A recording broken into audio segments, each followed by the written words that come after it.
Oklahoma City had earned the right to be spared another tragedy, a thought many of us probably had with memories still fresh of the heroic efforts of local firefighters after the federal building bombing. Yesterday, 19 firefighters were among the hundreds of people who lost their homes in the tornadoes, partially or totally. And that included a man who 4 years ago was described as the face of Oklahoma City, the Assistant Fire Chief, Jon Hansen. Tonight, that description fits all too well. Here's John Hockenberry.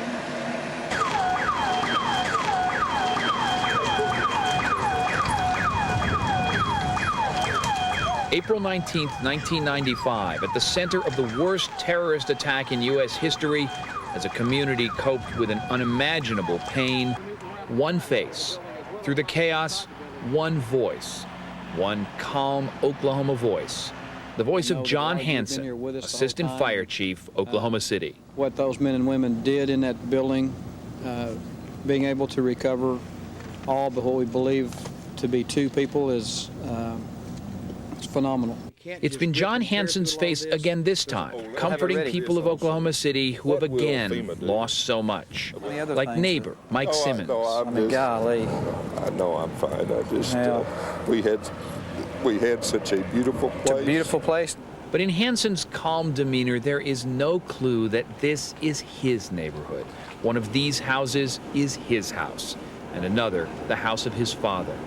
This tornado got very personal with Jon Hansen. How does that affect how you do your job? At that point, your training kicks in, and your discipline, and you put it in the back of your mind.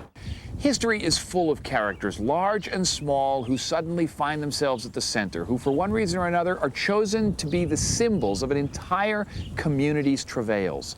These people are important because they pose the question for all of us. How would I do if I was in that situation?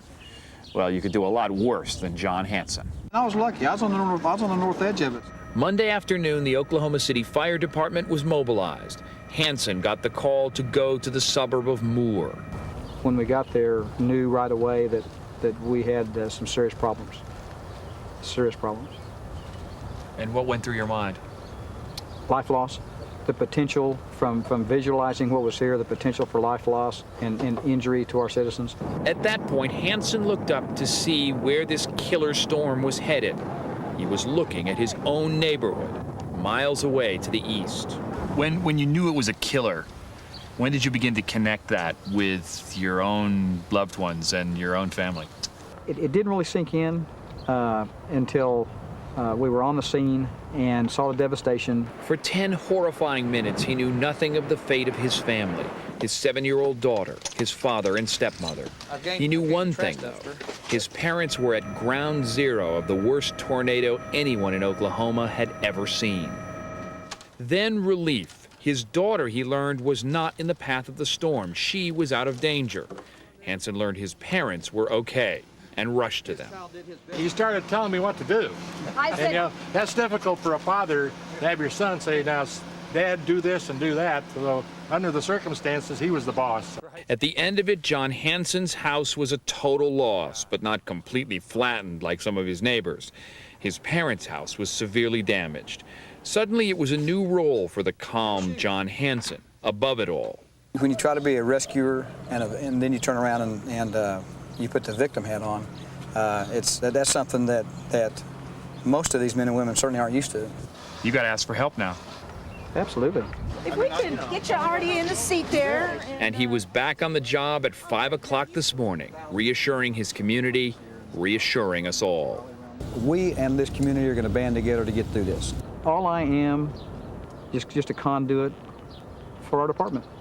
I haven't heard anyone use the word conduit, John. I think every single one of them used the word friend. That's flattering. That's flattering. There's nothing special about Jon Hansen.